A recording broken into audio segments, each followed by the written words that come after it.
What is going on, guys? Welcome back and thanks for tuning in again. It's been a while since we've done anything with the boat. It seems like we've been so busy with the other projects like the Cummins and everything else that it seems like this kind of got put on the back burner. But today, if you'll remember back, we changed the oil on this, and we suspected that the oil was probably the original oil that came in the engine, and we had about 80 something hours on the engine when we changed it. So due to that, we sent the oil off to Blackstone Laboratories to do an oil analysis. Now they go through everything. I've done one other analysis, and that was on the Silverado. But this one I really wanted to see, since the oil was probably some, closer to 11, 12 years old. I wanted to see how that oil held up with 80 something hours and being that old. And I apologize to those who are waiting for this video, because I did get several comments asking where this video was, that they scrolled through my page up and down trying to find it and they couldn't find it. And that's my fault. That's because I forgot to make the video. But before we do that, I also wanted to do an update on this boat, because y'all saw everything that we did. Y'all saw the float switch, me changing both of the fuel filters, everything else when we were trying to get this running, close to almost exactly about a year ago. So what I wanted to do is just do a good walk around this boat, because I don't think we've done that yet, and just a general update on how the boat is running, what it took to fix it, in case you have this same outboard with this same problem. All right, so we now have about 110 hours on it. So ever since I changed the float switch, which I did right around, I think 84 hours, something like that. So we put roughly 30 hours on it since I got it running, and there have been no problems whatsoever. Even under full throttle, from idle to, you can mash it all the way to the floor. There's no hesitation. It just gets up and goes. This boat turns out really well. Yeah, the whole shot is really good. It doesn't hardly take anything to get up onto plane. One thing I did do is give the boat and the trailer a bath, because I don't think it's ever had either. And so, man, this thing really shines and does well. I was surprised, yeah, especially the trailer. But everything else on this boat still looks really good. The floor, I just took it down to the car wash and pressure washed it. And if you're needing to clean your boat, that's the thing to do. Just use that pressure, unless you have your own pressure washer. But it really cleaned it. Also, I vacuumed the whole thing out and wiped down the dash right here, as you can see. We do have some fading right here. I guess, it was partially stored outdoors before, uncovered. We do have it covered now. I just took the cover off here to show you this video. But it's not too terrible. I might see if we can find something to bring that back. These Lund seats, I love these Lund seats. They're the ones that came with from the factory, and they are heavy duty. They're great. But I would, with as old as these are and the condition that that these letters are in, I'm really surprised that the seats themselves have actually held up. So I wish I could get refurbished seats, but I'm sure these are pretty expensive, and they work great for now. So ever since we changed the float switch and cleaned the filters, this thing starts up first time, every time. I mean, even cold at the boat ramp. It fires right off. It's coming from a 2-stroke to where, you always have to you have to choke it, or it's really finicky to start, it's cold. This one, I mean, it's hard to ever say, yeah, I'll get me another 2-stroke just for fun. To me, this has really sold me on 4-strokes, and you know me, I was a 2-stroke OMC guy forever. But this, it's just so easy and simple that, I mean, you really can't beat it. All right, so 2 major things that I did on this boat. One is this trolling motor. I don't know if I ever showed the other trolling motor. I think I did during a walk around. All right, we're back. The neighbor who walks his dogs around here all the time stopped and talked. It's always a good chat. He also really liked my shirt, if y'all hadn't noticed. Michael Scott Paper Company. You only get it if you know, you know. Anyway, the big change I did on this is the trolling motor. If you remember, the old trolling motor was the motor guide, and it was a wireless one. It had the foot pedal. It was a wireless foot pedal, but the previous owner hit something because the front was all messed up and the prop was locked up. So we couldn't get the prop unlocked or anything. It was a 12 volt, didn't have GPS, spot lock, or anything like that. So we decided to go for something different.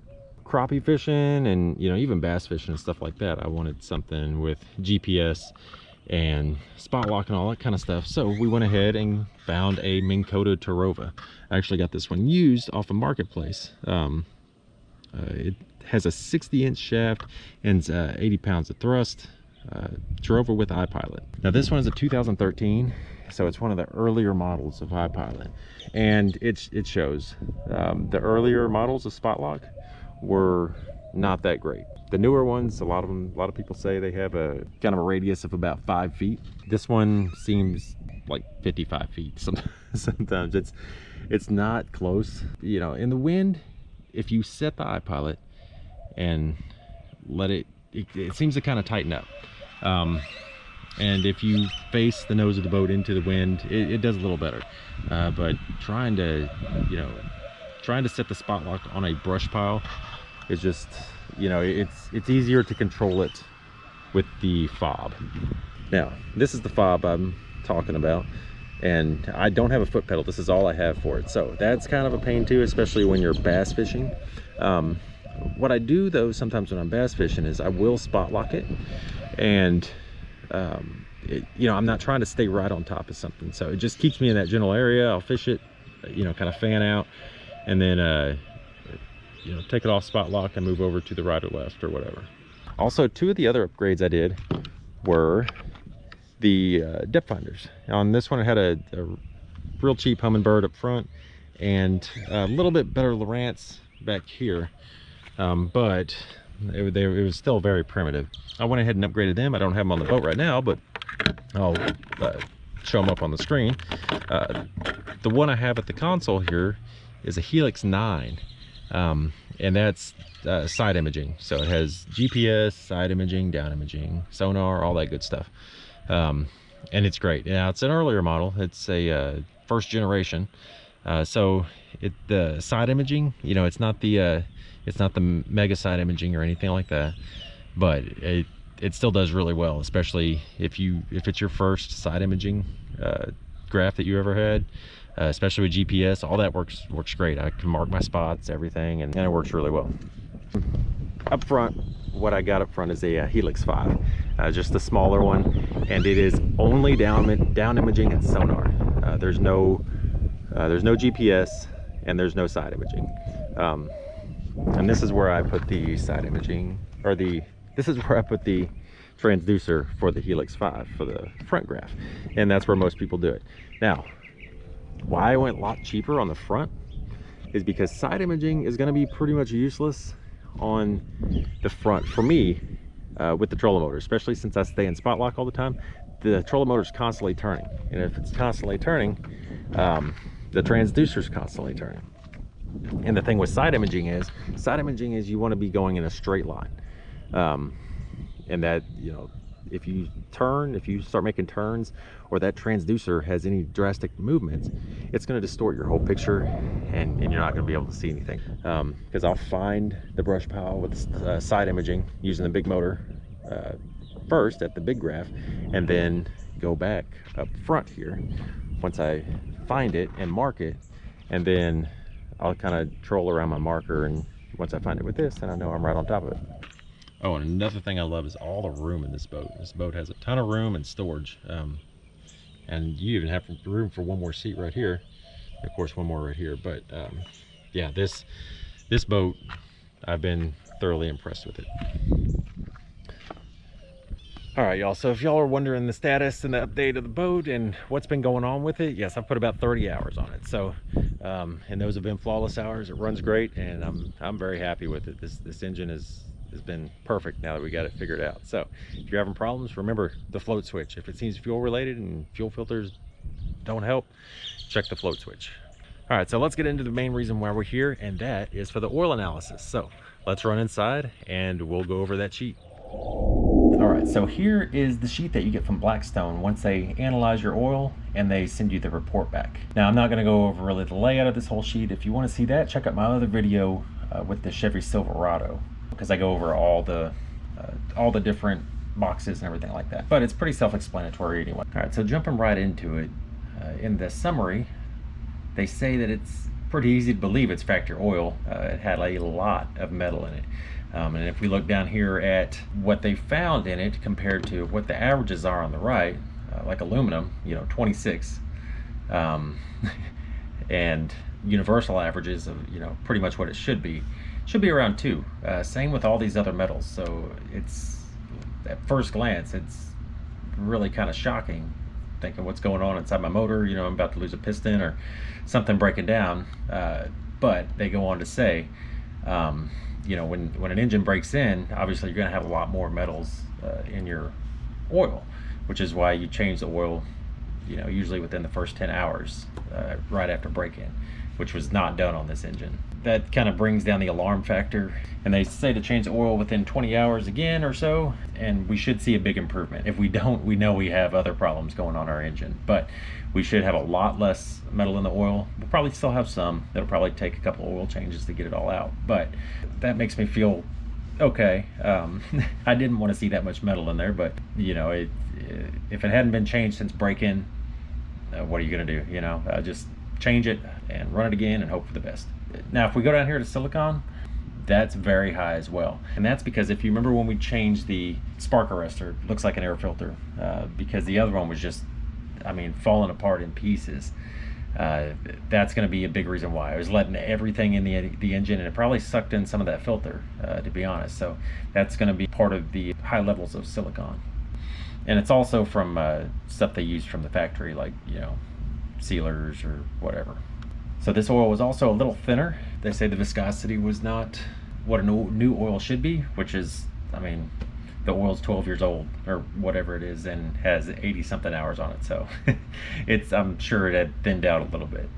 But the TBN, which I can't remember what it stands for, all I do know is that it's, basically how much life does this oil have left, which just probably didn't have much, but had a strong TBN. So it was still doing its job, and it wasn't anywhere close to just totally breaking down and not offering any protection at all for the engine. So once again, I really suggest doing these oil analysis with anybody. It doesn't have to be Blackstone. I don't get paid by them or anything like that. But if you have a new engine that's new to you, or even your own engine that you've had forever, it's really a good idea to do an oil analysis because it can tell you in advance if something's happening. If there's something that you need to take care of before your whole engine just breaks down. Even if it's just the highest levels of silicon, you're like, oh, maybe I need to change that filter or spark arrestor or whatever. So it'll let you know a lot of warning signs that your engine is not necessarily going to tell you otherwise. Fairly inexpensive. I try to do it every time in all of my vehicles, but a lot of times I end up doing it every other time or something like that. Alrighty, y'all, so that's going to do it for this video. Don't forget to like and subscribe because we have a lot more coming up as always. I'm also going to do a video on changing the lower unit fluid on this engine, which is going to be pretty similar to a lot of other engines as well. So subscribe so you don't miss that. Thanks for watching, and we'll see y'all soon.